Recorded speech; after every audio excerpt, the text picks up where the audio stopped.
Sonic 3, la película, es Sonic Adventure 2 contado por un borracho. Y ciego. Finalizando con la trilogía de videos, analizando al niño blanco gringo, tenemos la película más aclamada por los fans. Sonic 3, la película. Porque claro, por fin adaptaron la mejor historia de Sonic. O eso debe ser porque es la más popular. Y por fin hicieron una adaptación buenísima, porque para nada existe otra serie que la contó mejor que en los juegos y supervisada totalmente por Sonic Team. Ok. Esta crítica no irá simplemente los fans puristas se quejan y no saben qué es adaptación. Justamente mi objetivo central es plantear qué hace que una adaptación sea adaptación y además de criticar la ejecución propia de la película como tal, con ayuda de estos nacos, obviamente. Que por cierto, vale aclarar que cuando hablo de los personajes de Sonic, únicamente hablo de lo que la franquicia principal nos quería contar. No voy a contar obviamente las malas traducciones de América, ni cómics que viran de dirección y tienen la idea errónea de este propio Sonic, como los cómics Archie o los cómics de IDW. Y que en mi video previo del verdadero Sonic the Hedgehog aclaré toda esta situación. En fin, let's go.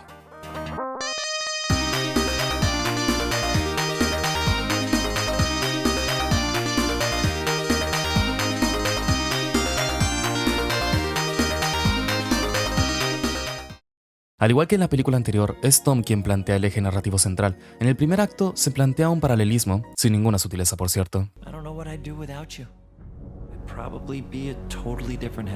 Ambos perdieron a un ser importante en el pasado, Longclaw en el caso de Sonic y Maria en el caso de Shadow. La idea es que ambos lidiaron con su pérdida de distinta forma. Tom literalmente dice, no permitiste que el dolor cambiara tu corazón. Si bien la idea puede entenderse como que Sonic no dejó de ser quien es, lamentablemente toda la ejecución que presenta la película hace ver que la idea se inclina más a lo moral, y lo verán más adelante. Este es mi principal problema. La película no respeta lo más básico. Sonic no es un héroe.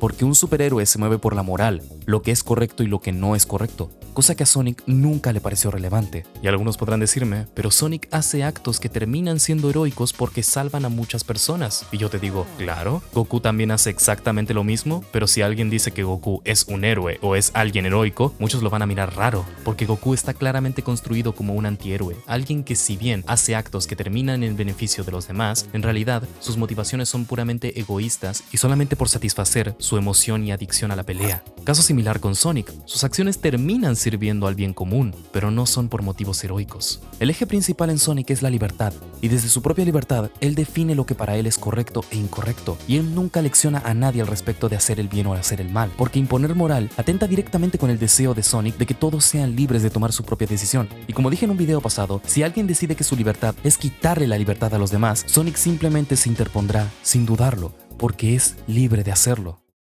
Una cosa es que en esta adaptación le quieran cambiar la personalidad, incluso hasta que medio puedo entender de que pase de ser un personaje estático a uno que aprende y aprende y aprende y aprende y aprende. Pero si hasta en el tema de la libertad ni a eso le haces justicia, entonces, ¿qué tiene esto de Sonic? Esta es una introducción a lo que será el punto más fuerte de esta reseña. Aunque otra buena pregunta no es solo, ¿qué tiene esto de Sonic?, sino también, ¿qué tiene esto de Sonic Adventure 2? Como previamente se introdujo, las películas ahora tienen algo tangible a lo que ser comparadas, pues en teoría, son adaptaciones de las historias presentes en los juegos. Ya discutimos lo pésimo que le fue esto a Sonic 2 al intentar adaptar algo que simplemente no se podía, pero a diferencia de dicha película, acá se abarca un videojuego mucho más cinemático, con una historia que justamente intenta dirigirse más para el lado de una película de acción, una japonesa y con una dirección más anime, porque Sonic es fundamentalmente japonés. Obviamente, uno naturalmente pensaría que este juego se adapta perfecto a medios no interactivos, y de hecho, lo hace, y hay ejemplos de ello, tal como la increíble adaptación presente en Sonic X, que hasta logra superar la historia del juego original. Por lo cual esta película en teoría podría funcionar, pero como ya se deben estar imaginando para este punto, la película falla completamente en lo que importa, que es la ejecución. Porque acá podemos presenciar una versión completamente simplificada de la historia de Adventure 2, Deco dijo anteriormente que parece Adventure 2 contado por un borracho, pero creo que algo más preciso es que Sonic the Hedgehog 3 la película parece Sonic Adventure 2 contada por un fan de Sonic. Irónicamente y pese a ser de las historias más populares y queridas de la franquicia, parece haber un efecto de teléfono descompuesto en donde la comunidad reduce las temáticas de la historia a una historia de venganza en donde Shadow es malo porque piensa que María quería que matara a todos, después se acuerda bien de que su deseo es que sea bueno y salve a todos, y salva a todos y se sacrifica heroicamente, ¡pum!, a fin de la historia. Bajo ese punto de vista, la película es una adaptación excelente que comunica de forma perfecta lo que quería contar la historia de Adventure 2. Pero eso no es de lo que va Sonic Adventure 2, es una lectura increíblemente superficial de la historia y sus temáticas.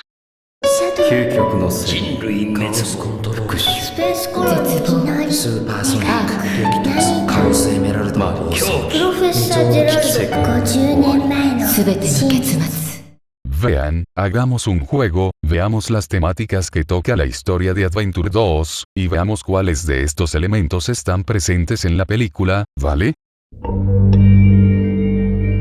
GON es una organización corrupta, que tomó medidas extremas e inhumanas para acabar con una investigación cuando ésta les empezaba a ser un problema, y ni siquiera eso, porque fueron tan egoístas de aún así llevarse a Geralt para que siga trabajando en el proyecto Shadow bajo custodia, y ya una vez les dejó de ser útil, lo terminaron ejecutando. 他に残すべきメッセージはあるか？ありません。構え！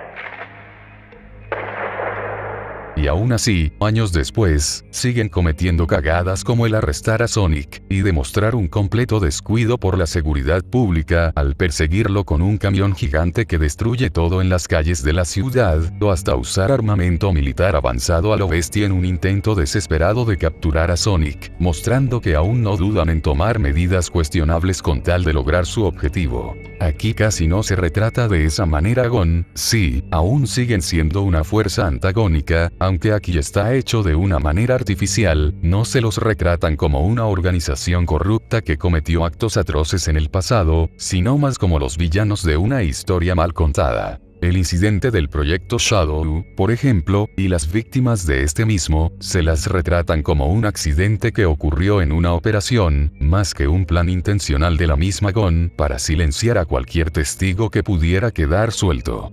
Siguen teniendo en custodia a Geralt, excepto que acá no lo obligan a seguir trabajando en el proyecto Shadow para luego ejecutarlo una vez les deja de ser útil, sino que Geralt desarrolla el Eclipse Cannon como un arma de uso militar a cambio de su libertad, y lo dejan ir así sin más por alguna razón, e incluso el malentendido entre Sonic y GON no se lo pinta como un error de GON, sino como una cagada de Sonic al ser el que desconfía de GON y toma la iniciativa de ponerse en su contra, con GON obviamente tomando esto como una clara traición y catalogándolos de enemigos. Como dijo Spindy, la narrativa de GON va de condenar los pecados de una organización corrupta, y al final se hace el compromiso de redimir dichos errores y darle un nuevo lavado de cara a esta organización para un mejor futuro.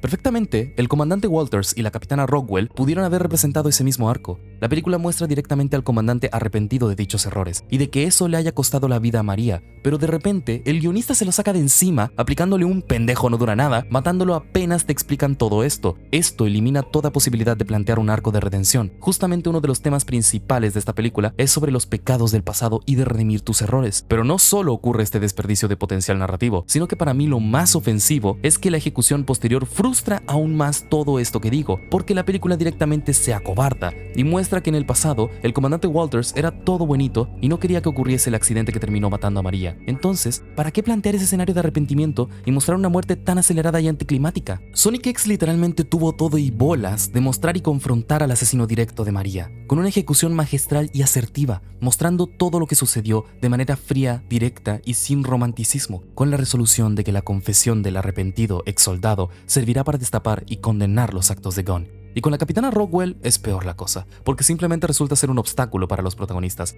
Porque sorpresa, todo esto era para que GON desconfiase de los héroes otra vez, y así hacer más movido el segundo acto. Y al final es olvidada y no hay resolución con ella, ni siquiera mínima, desperdiciando a semejante actriz. En serio te amo, Kristen Elise Reader, ¿qué te hicieron aquí?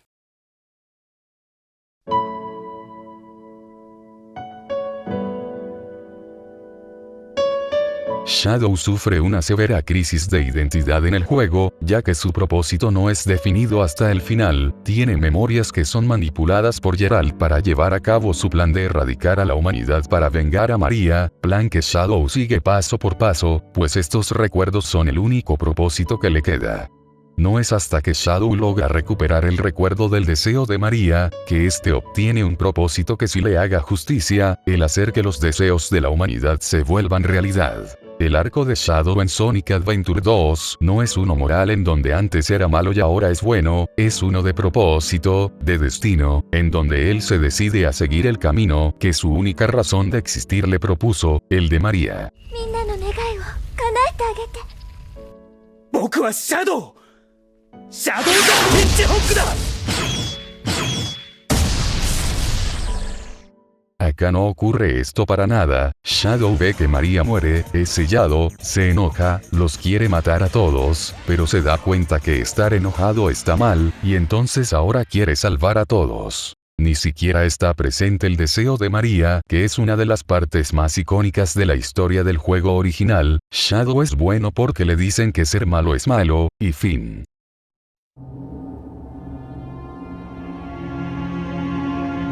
Un elemento que mucha gente desconoce y que está presente no solo en Sonic Adventure 2, sino en todas las historias de Shadow hasta incluso el día de hoy son los elementos bíblicos, porque sí, hay de esos, sonará meme pero es que no son exactamente los más sutiles en cuanto a este simbolismo. La colonia espacial se llama el Arca, la nieta de Geralt se llama María, Metal Overlord cita directamente un texto de la Biblia sobre el Leviatán, la forma final de Black Doom literalmente se llama Diablo Doom, Méphiles está basado en Mefistófeles, la Black Moon es un puto ángel bíblico, y así. Y no, esto no es una película del Superman del Snyderverse, en donde están puestas por razones puramente superficiales, sino que van de la mano con la temática que tiene la historia del proyecto Shadow en cuanto a Adventure 2 respecta.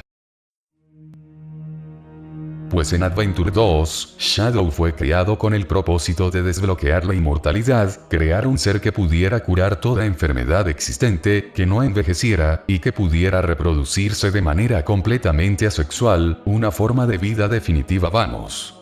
Esta investigación, encabezada por Geralt Robotnik y financiada por el gobierno buscaba objetivos distintos. Por un lado, Geralt estaba desesperadamente buscando una manera de curar la enfermedad terminal de su nieta, María Robotnik.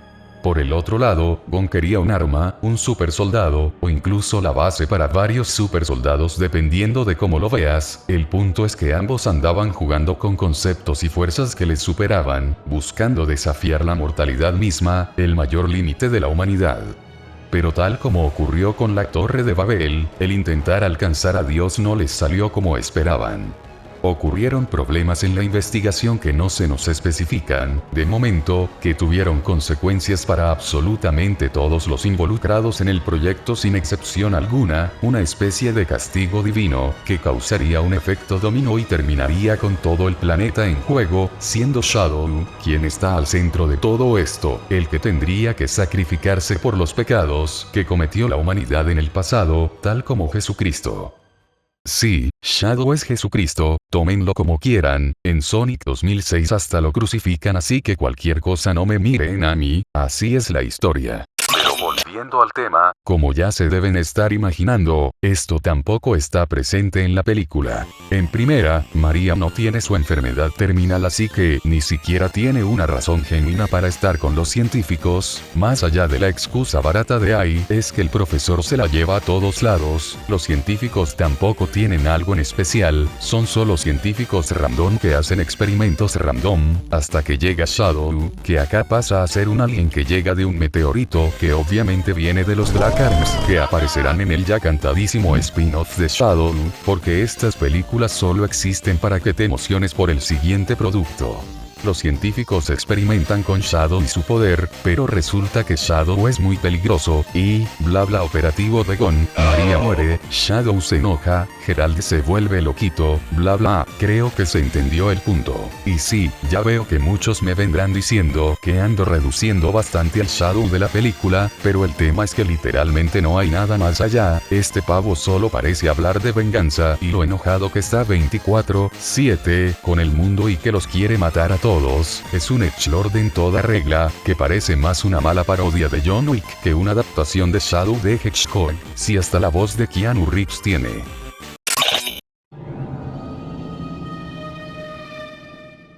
Eggman y Geralt.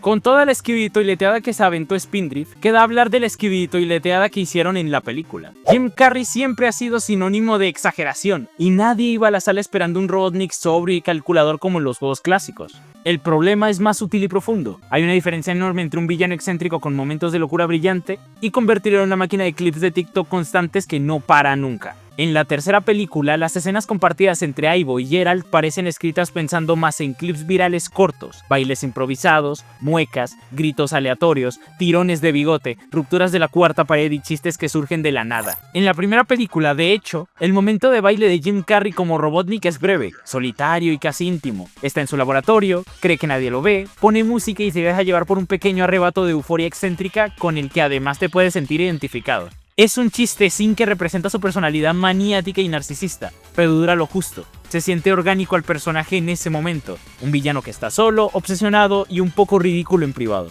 Cuando Stone lo interrumpe, el chiste termina rápido y la tensión o la trama siguen adelante sin interrumpir absolutamente nada.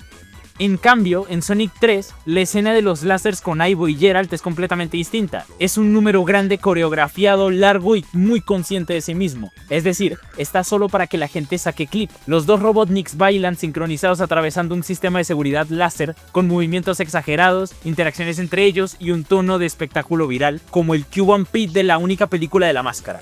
Y no me molesta por sí mismo, no tiene nada de malo. Es que en la tercera película, este tipo de momentos ya no son excepciones que muestran la locura del personaje, se han convertido en la norma. Cada vez que la trama intenta construir algo más serio, el origen de Shadow, el duelo, la venganza, Geralt como figura trágica, aparece uno de los Robotnik con una mueca, un baile o un chiste de mierda. La escena de los láseres es el ejemplo máximo de esto. En medio de una instalación militar de alto riesgo, con Shadow en juego, los dos villanos deciden ponerse a bailar como si fuera un TikTok. Es como si el guión ya no confiara en que la exageración de Carrey pueda coexistir con momentos de tensión real. En la primera película, ese baile era un respiro cómico puntual. En la tercera, se siente como si la película entera estuviera diseñada para generar clips cortos divertidos, aunque eso signifique sabotear su propio tono más oscuro. Robotnik y Stone. La relación entre Ivo Robotnik y el agente Stone no es romántica y nunca lo fue. No sé por qué hay gente en el mundo que piensa eso, no lo entiendo. Es una dinámica clásica de villano excéntrico y su asistente leal hasta la obsesión.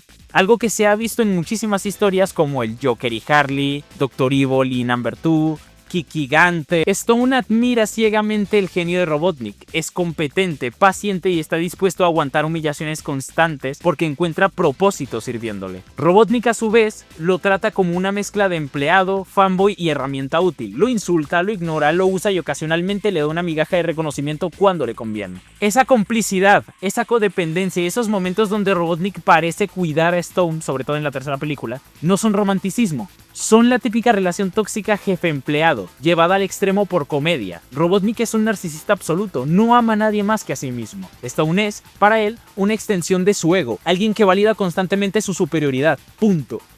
La gente que insiste en shippearlos como pareja homosexual suele hacerlo por dos razones principales, según yo. Primero, leer cualquier cercanía emocional o física entre dos hombres como romance, especialmente si uno es excéntrico y el otro devoto. Segundo, la cultura actual de internet, donde cualquier dúo con dinámica se convierte automáticamente en un chip romántico, sin importar contexto o evidencia textual. Eso es muy estúpido.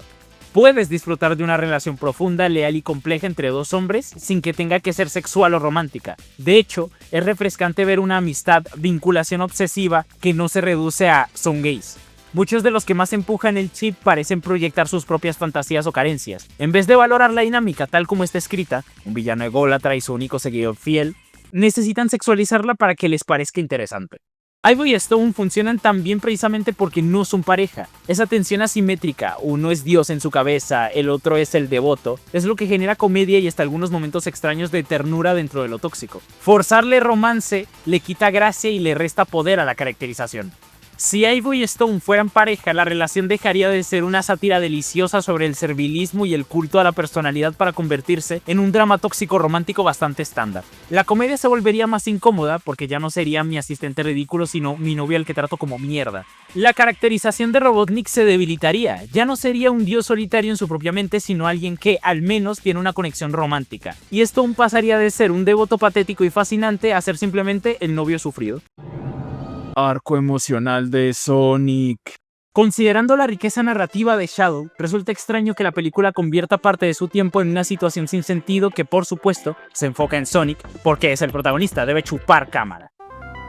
Shadow confunde a Tom con el comandante Walters y le propina un puñetazo potenciado con la energía Chaos o lo que puto sea. Lo deja gravemente herido y lo envía directamente al hospital. La película se detiene deliberadamente en las consecuencias. Sonic llega desesperado, grita el nombre de Tom, lo encuentra inconsciente sobre el asfalto y presencia cómo la ambulancia se lo lleva mientras Mad intenta tranquilizarlo, asegurándole que no es su culpa. Sin embargo, el guión hace exactamente lo contrario. Durante toda esa secuencia insiste en sembrar la idea de que, de una u otra forma, sí lo es. Que si Sonic no hubiera irrumpido en la vida de los Wachowski con todo el equipaje de héroes, enemigos interdimensionales y amenazas cósmicas, Tom jamás habría terminado luchando por su vida. Es el viejo recurso del todo esto pasó porque tú existes. Y es que Sonic me cae mal, pero coño, esta vez no hizo nada. A partir de ese momento, la película dedica buena parte de su metraje a empujar a Sonic hacia un estado de ira constante. Lo vuelve impulsivo, obsesionado con la venganza y dispuesto a lanzarse de cabeza contra Shadow sin detenerse a pensar. El conflicto deja de ser derrotar al antagonista para convertirse, otra vez, en una lección de autocontrol. Es el esquema narrativo que Hollywood ha reciclado hasta el cansancio. El héroe carga con una culpa, real o inducida, permite que sus emociones lo domine, comete errores y finalmente aprende que la respuesta correcta siempre era el perdón, la madurez o el dominio de sí mismo. La venganza nunca es buena, mata al alma y la envenena. El problema es que Sonic ya atravesó variaciones de ese mismo recorrido en las dos películas anteriores. En la primera aprendía el valor de la amistad y la pertenencia, en la segunda comprendía la importancia de la familia y la responsabilidad y un poco el trabajo en equipo. Ahora la estructura vuelve a repetirse, únicamente elevando las consecuencias mediante la posibilidad de perder a Tom. Cambian las circunstancias, pero el mecanismo dramático permanece prácticamente intacto. Y ahí es donde la película empieza a sentirse reiterativa. Da la impresión de que los guionistas desconfían profundamente de Sonic como personaje. En lugar de permitirle afrontar conflictos desde su personalidad característica, ese erizo confiado, irreverente e impulsivo cuya arrogancia forma parte esencial de su identidad, hablando del Sonic americano, sienten la necesidad de reconstruirlo una y otra vez mediante nuevos traumas y nuevas lecciones emocionales. Cada película parece convencida de que Sonic todavía no ha aprendido lo suficiente, como si estuviera atrapado en un infierno donde se encuentra en un permanente estado de crecimiento personal del que nunca puede salir. Lo curioso es que toda esta secuencia pretende oscurecer el tono de la trilogía y fortalecer la rivalidad con Shadow, y hasta cierto punto lo consigue. La amenaza se percibe más seria y el enfrentamiento adquiere un peso emocional que las películas anteriores no tenían. El problema es que ese dramatismo depende, otra vez, de castigar a Sonic para obligarlo a evolucionar, a aprender algo que ya sabía. Con eso dicho, Sonic the Hedgehog, el de la película, se consolida como el peor personaje de toda la saga. No solo ya se cagaron en el Sonic original, sino que se cagan en el mismo Sonic de este universo. El síndrome de peli mierdera de superhéroe está plagada aquí y de manera muy ofensiva. Sonic ya había aprendido lo que era el trabajo en equipo y la importancia de tener a sus amigos cerca, y ahora por una escena de mierda, como bien dijo Heist, forzadísima a poner a Sonic como responsable de la lesión de Tom, mandan todo el desarrollo de Sonic a la basura, haciendo que este mande al muere a Tails y a Knuckles, lo cual es el triple de ofensivo por algo que detallaré más adelante. Pero en fin, si suena alterado, es que no saben cuánto detesto el puto tropo de superhéroes de mierda, donde el prota tiene que aprender lo mismo y seguir cagándola de manera estúpida una y otra. Sonic agarra las esmeraldas en un chiste de Wade, jaja XD lo lemao. Este va y agarra a puño a Shadow. Shadow obviamente es más fuerte que Sonic porque es rival de película y se transforma en Super Shadow. Ya hablaremos del uso de la superforma. El conflicto está en que Sonic se está volviendo como Shadow. Who would fucking guess? Y lo tienta a que dé el paso final para corromperlo. You didn't let your pain change who you are. In here.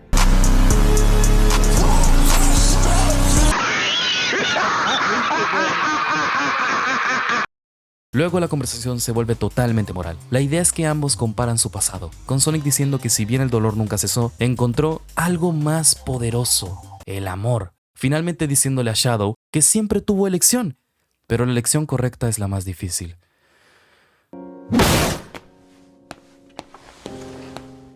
Una cosa que esta película parece olvidar es que la historia de Shadow siempre se presentó y funciona como algo fuera de la norma de las historias de Sonic, porque las historias de Sonic tratan de libertad, de cómo Sonic inspira al verdadero protagonista para que sea libre y seguro de sí mismo, algo que en Shadow de Adventure 2 nunca se dio.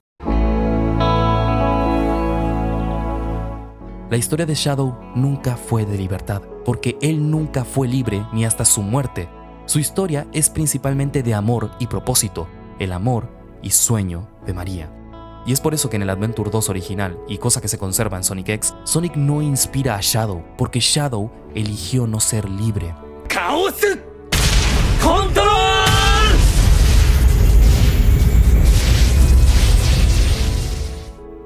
マリア、これでいいんだろう。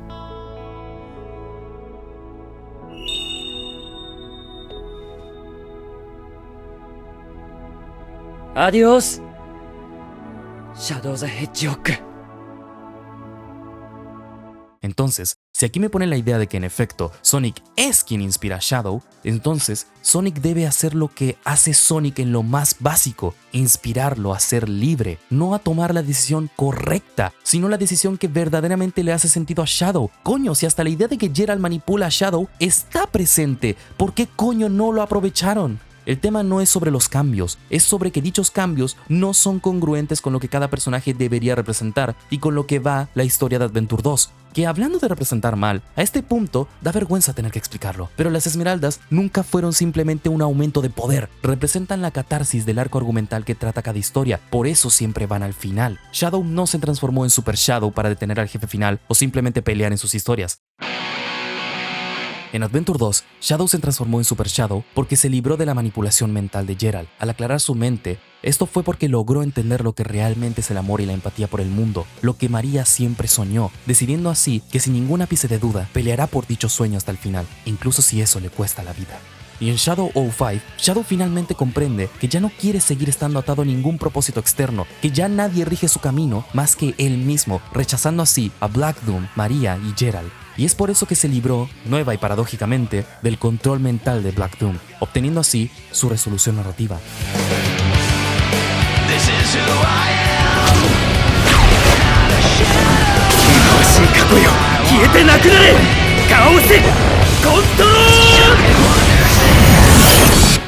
Y esto con el detalle de que al igual que en Adventure 2, Sonic no inspiró a Shadow, manteniendo la idea de que él es único afuera del círculo de personajes que se desarrollan gracias al erizo azul. Pasando a otro tema, a nivel de ejecución, es fastidioso que Sonic, siendo que no aprendió nada y se cargó lo poco que aprendió en la entrega anterior, como dijo Heist, luego de la nada sea él quien tiene que leccionar e inspirar a Shadow. El típico personaje que enseña pero no pone el ejemplo, como tu tío borracho. Que aún hablando de ejecución, ¿hace falta tener que detallar por qué los diálogos son mierda? ¿En serio? Literal, de la forma menos natural posible, Shadow saca el tema de su dolor y Sonic tiene que explicarle literalmente el poder del amor. O frases como, no hay victoria en la venganza. Pero claro, los fans de Sonic te dirán que es un guión de una película similar al tono de superhéroes, que no es para tanto esos diálogos, porque obvio, la escritura no es para tanto. Las películas para niños nunca tienen buena escritura, y de paso criticar diseños es innecesario. Son solo diseños, el character design es una tontería, la narrativa es una tontería, el arte no es para tanto. No te quejes, es una película de Sonic que busca contentar a los fans. Sacrificio de Eggman. Después de 2 horas y pico donde Robotnik ha sido el mismo caos narcisista, megalómano y egoísta de siempre, multiplicado por 2 con Gerald, de repente la película decide que en los 2 últimos minutos tiene que redimirse de forma heroica. Ivo se da cuenta de que su abuelo está más loco que él, le da la espalda al plan de destruir la Tierra, ayuda a Sonic y compañía y termina sacrificándose junto a Shadow para alejar el cañón Eclipse y que explote lejos del planeta. El supuesto sacrificio de Eggman en el final de Sonic 3 es honestamente uno de los cierres más torpes y cobardes de toda la trilogía. Después de 3 películas construyendo un Robotnik definido por la egomanía, el caos narcisista y el placer puro por la destrucción, la película decide en sus últimos 15 minutos que ese mismo personaje ahora debe tener un giro redentor heroico. El motivo, que de repente concluye que su abuelo Gerald está más loco que él, y ya. como si Eivor Robotnik no hubiera sido siempre un megalómano dispuesto a todo con tal de imponer su voluntad. El cambio no se siente como evolución de personaje, sino como un atajo de guión para forzar una emoción que no se ha ganado. El problema se agrava por cómo la película intenta revestirlo de peso sentimental. La escena con el agente Stone y su "eres mi verdadero amigo", la música manipuladora, las miradas solemnes, todo está diseñado para vendernos la idea de que este villano hiperactivo, caricaturesco y constantemente en modo espectáculo ahora es capaz de un sacrificio noble y desinteresado. Pero a mí no me la cuelan, no porque un personaje no pueda cambiar, sino porque la película no ha sembrado las bases para ese cambio de forma creíble. Lo que se percibe es más bien un conflicto de decisiones detrás de cámara. Quieren mantener a Eggman vivo, o al menos ambiguo, por si Jim Carrey regresa en futuras entregas, pero al mismo tiempo necesitan un clímax emocional con apariencia de cierre épico. El resultado es un compromiso extraño que no funciona ni como redención ni como muerte definitiva, y que termina sintiéndose artificial, tal cual como si Sonic se volvía malo o Tom se convertía en Super Tom con la ayuda de las esmeraldas. ¿Hasta qué punto esto es una adaptación cuando ni siquiera lo más básico y lo que hace especial a Sonic es siquiera porteado? El cambio de caracterización y el cambio de personaje estático a uno que tiene que aprender y evolucionar y encima que busca aprobación externa, eso es una cosa. Pero si a eso le sumas que eliminan lo que Sonic hace siempre, que es inspirar libertad, inspirarte a ti, a que seas tú mismo y estés seguro de tu visión y convicción, eso ya es directamente hacer otro personaje. Y si damos un repaso completo, casi todas las ideas del juego original están aquí en esta película, pero se sienten como una checklist para cumplir lo mínimo de una adaptación. Pero bueno, aquí no es tan evidente la cosa, ¿verdad? Si miramos al pasado, Dragon Ball Evolution fue una película que, descarada y directamente, no respetaba absolutamente nada del material original. Todo el mundo hablaba de que Goku aquí es un estudiante de secundaria, enamorado de Chi-Chi, que le hacían bullying y que aprendió la técnica de doblar el aire, el Kamehameha. Pero claro, como aquí no es tan evidente la cosa, como la película está plagada de referencias y referencias y referencias y referencias y referencias, como se vende agresivamente de que, hey, esto es por y para fans, no importa que Sonic aquí no es un ideal indomable que te inspira a ser tú mismo. Con tener a un chico cool radical que le gusta correr y es un Peter Parker que te inspira a hacer lo correcto, un superhéroe vamos, estamos listos. No importa si Shadow deja de ser una alegoría a un segundo mesías artificial, manipulado y dañado por los humanos, con el cual podemos simpatizar tanto en su faceta de romántico empedernido, como en su faceta de mandar todo su pasado a la mierda, incluso si esto le lleva a ser muy reprimido emocionalmente con sus cicatrices del pasado. Nah, ¿qué va? Con tener un John Wick de descuento que se redime a ser un héroe al final, es más que suficiente. Esto es para los fans, porque los fans se jugaron Adventure 2, ¿verdad? Miren, vamos a jugar a algo. Les voy a presentar una idea primitiva de cómo yo habría planteado la catarsis de la película, manteniendo los elementos de esta saga de películas y respetando los personajes y el juego original. Y me daré el lujo de no tener que elaborar diálogos tan sutiles porque, bueno, es una película de Hollywood. Y no soy escritor. Luego de que Tom es malherido, Tails y Knuckles preocupados se acercan a Sonic, visiblemente esperando que Sonic se altere o haga algo precipitado, pero Sonic voltea, toma un respiro y dice un diálogo tipo: tranquilos, estoy bien. Acto seguido, les deja claro a sus amigos que con Shadow, Robotnik y Gerald en el Eclipse Canon es tiempo de ponerse serios y hacer todo lo posible por detenerlos, pidiéndole a Knuckles que directamente vayan por las esmeraldas. Knuckles se ve resistente a la idea, pero con Sonic y Tails estando de acuerdo en que se debe hacer esto para salvarlos a todos, Knuckles termina cediendo. También, siguiendo con la idea de mostrar la nueva faceta de Gon, los héroes le piden ayuda a la capitana Rockwell. La idea es que Gon les termine proporcionando algún transporte tipo nave para poder llegar al Eclipse Canon. Esto lo hago porque en este tipo de películas, el aporte se siente más cuando son elementos físicos o palpables, siendo la idea de que Super Sonic transporte a Tails y a Knuckles y vayan juntos a detener la debacle. Porque claro, hay que recordar algo que esta película obviamente no se le olvidó, y es que los anillos solo funcionan si se conoce el lugar al que van. Una vez llegan, Sonic transformado se encarga de Shadow, llevándoselo fuera del Eclipse Canon, dejando a Tails y Knuckles contra Gerald y Robotnik, siendo ya una adaptación de Canon Score más decente, que es el escenario del juego original donde se juntan todos para detener la debacle. Mi idea también es que sí se ve a Sonic muy enojado contra Shadow, como el original,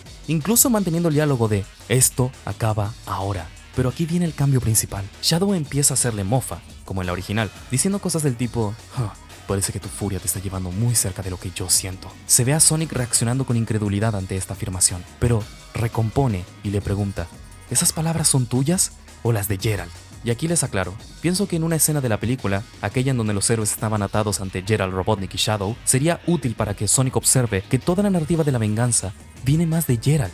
Shadow visiblemente se altera y contraataca con cada vez más furia. Manteniendo que este es un Sonic más superhéroe, este intenta convencer a Shadow de que la visión que tiene del cómo murió María y que debe tomar venganza está manipulada por Gerald. Y ahora, para mantener la idea de que esta debe ser una escena despampanante que comercialmente sea rentable para que los fans quieran volver a verla una y otra vez, Shadow, en vez de convertirse en Super Shadow, se quita los anillos inhibidores y se lanza con toda su furia hacia Sonic. Así tienes una pelea construida para ser memorable y deslumbrante. La batalla finalmente termina en la luna, como en la original, con Shadow insistiendo que Sonic cumpla con su venganza por lo de Tom, manteniendo la idea de que Shadow básicamente quiere insistir que lo que siente por María y de lo que debe hacer al respecto es lo real y lo que se debe hacer.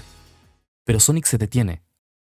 Como en la original, esto frustra a Shadow y le dice algo tipo: ¿no te importa, Tom? ¿No te importa que él está muriendo ahora por mi culpa? Basta. Yo no soy así.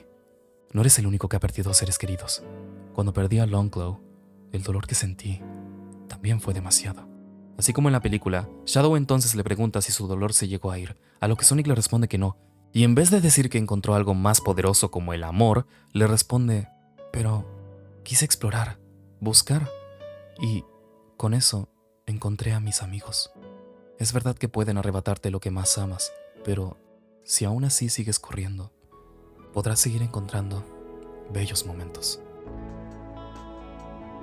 Con eso el sol vuelve a asomarse hacia ellos, pero Sonic es el único de pie.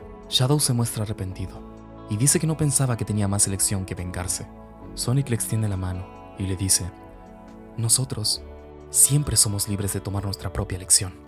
Y por último, en vez de decirle esa última línea de mierda que decía que si algo aprendió es que si uno la caga bien feo no lo puede resolver solo, le dice algo como: si algo he aprendido es que si la riegas bien feo, será mejor que le pongas el triple para arreglarlo. Así como un pequeño chiste, diciéndole a Shadow que más le vale que se esfuerce en arreglar la cagada que se mandó. Y cuando se alejan de la cámara, volando con sus superformas, se ve la luna en contraluz con el sol y la tierra en medio.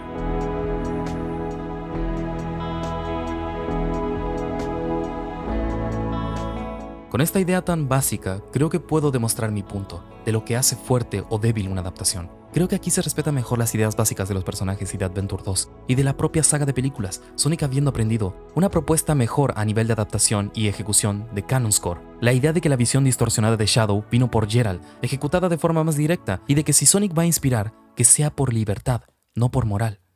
Incluso teniendo un Sonic muy diferente en cuanto a caracterización y tipo de personaje, puedes respetar algo tan básico como que él te inspire a ser libre. La mejor película de la trilogía.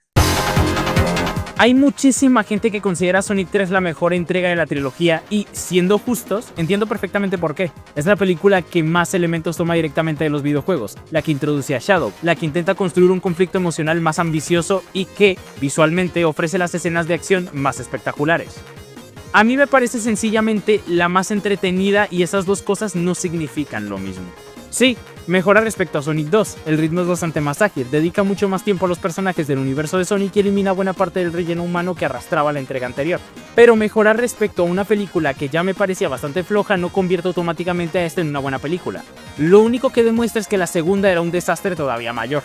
Literalmente esa valoración de película GOT está profundamente condicionada por el fanservice. La película acierta en algo muy importante, por primera vez dedica la mayor parte del metraje a personajes que realmente pertenecen al universo de Sonic. Ya no desperdicia tanto tiempo en subtramas humanas como hacía Sonic 2, y eso hace que el ritmo se perciba mucho más sólido.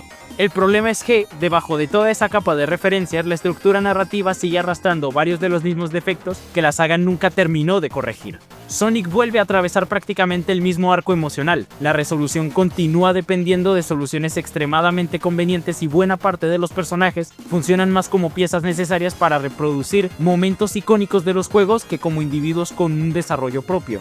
Es una película más entretenida que las anteriores, no estoy tan convencido de que esté mejor escrita, de hecho, diría que es incluso peor.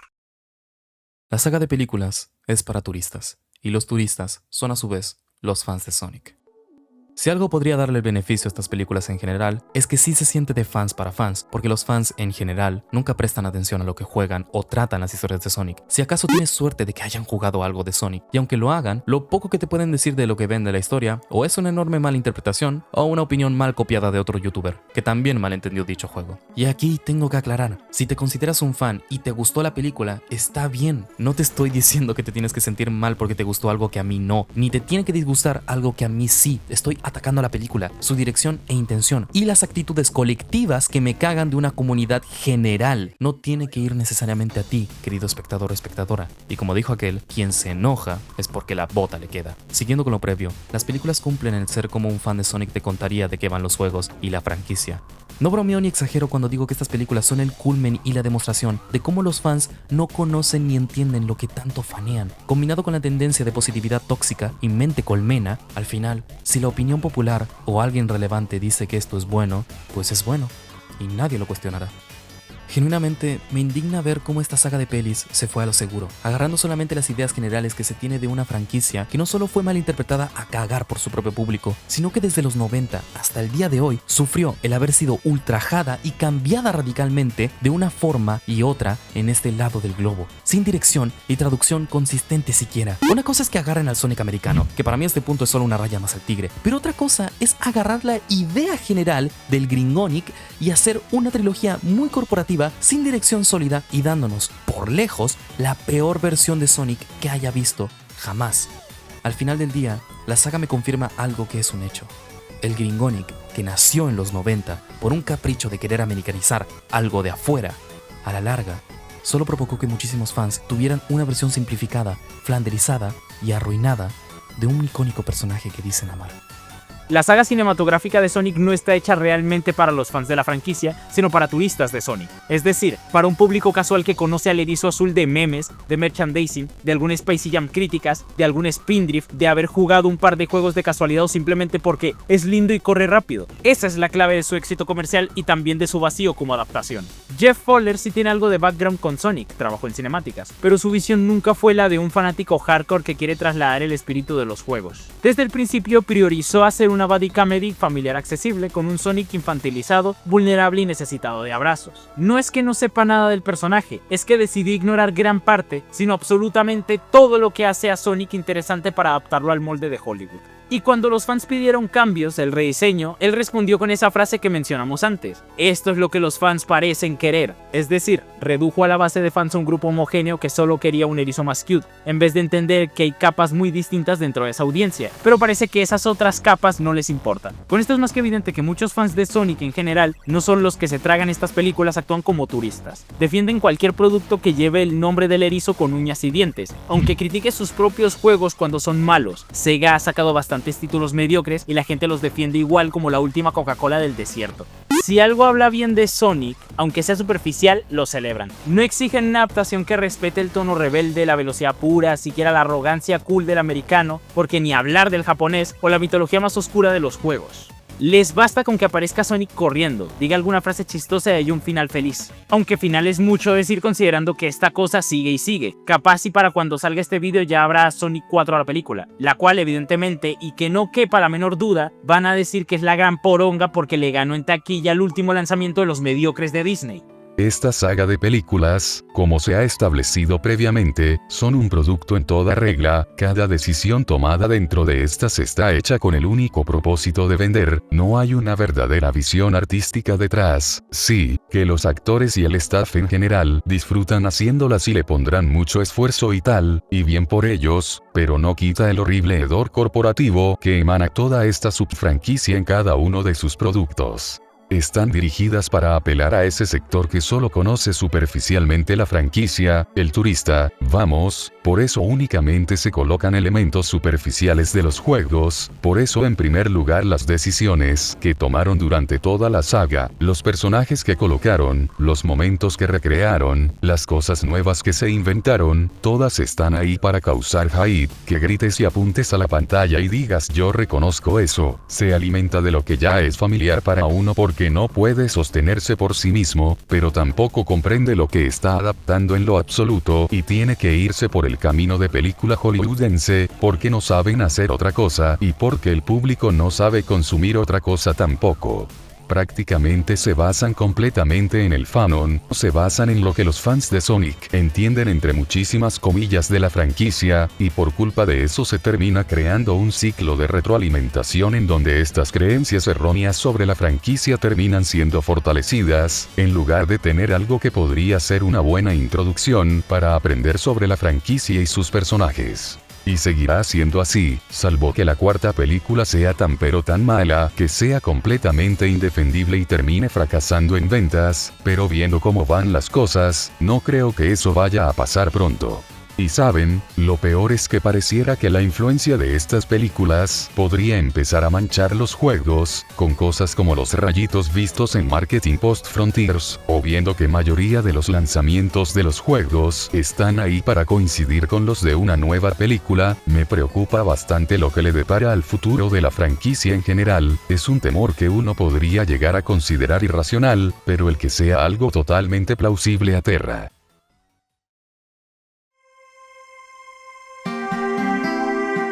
Puede que esto lo vean melodramático, pero todo esto es realmente inquietante y fascinante. En mi video previo, hablé y expliqué la dirección original por la que se movió toda la franquicia principal de Sonic por más de 30 años. Hablé de la mala traducción y la ultrajada que cometió Sega América a toda esta dirección narrativa, simplificándola y flanderizándola para convertirla en algo diferente y peor, porque ni siquiera fue consistente consigo misma, porque todo lo que involucra al Sonic americano fue siempre una mala traducción glorificada que viraba de dirección en dirección, para que luego intentaran ser más fiel que la original, para que al final Sega Japón, en un acto que detesto hasta el día de hoy, les otorgara el control del guión a partir de Sonic Colors. Y eso con el remate de que las tramas y las ideas aún eran creadas en Japón, pero como el guión iba a cargo ahora de América, crearon un Sonic jodidamente disonante, un Sonic con acciones de un Sonic, pero diálogos y actitudes muy fuera de personaje. Y ahora, esta saga de películas encarnó absolutamente casi todas las ideas erróneas de la narrativa de esta franquicia. A la larga, el Gringonic de los 90 creó un efecto dominó que la franquicia nunca pudo sacarse de encima. Hay casos en otras franquicias donde la mala traducción fue tan evidente que los fans eventualmente rescataron y valoraron más la visión original, pero con Sonic, esa problemática vino para quedarse. Y si a alguien le gusta esta visión, bien por esa persona. Es solamente triste para quien haya conocido y se haya enamorado de toda la gran visión y dirección original de esta franquicia en el tema de la escritura y narrativa. Y nuevamente, con esto no propongo crear guerra. No busco que todos tengan que repetir mis palabras. De hecho, aborrezco esa idea. Solo busco algo tan simple: hacer un video ensayo de un tema que me apasiona y ejercer mi libertad de contar mi opinión. Y así de paso ganar platica. Y también quiero promover el libre pensamiento. Si esta película te gusta o te disgusta pero por otros motivos, estás en todo derecho de expresarlo. Así como si descoincides totalmente con mi opinión o con la de Hayes o con la de Spindrift. De paso, agradezco a estos dos idiotas por acompañarme en esta travesía tan divertida y apasionante, como contar la opinión de uno. Por último, si alguien se pregunta, y créanme que he recibido comentarios de este tipo, bueno, ¿y si la franquicia se tira a esta dirección que tanto odias, qué harás? ¿Llorarás y le harás más videos quejándote? ¿Hacer más videos al respecto de eso específicamente? Probablemente no. Me gusta más hablar de lo que me gusta. Y si llegase a pasar eso, que la franquicia abrace totalmente esta nueva dirección que tanto detesto, pues simplemente me haré a un lado. Y como dije en mi video previamente mencionado, el del verdadero Sonic the Hedgehog, seguiré atesorando lo que la franquicia me ofreció previamente. La vida sigue, y hay cosas mucho más importantes que una saga de ficción de una franquicia multimillonaria.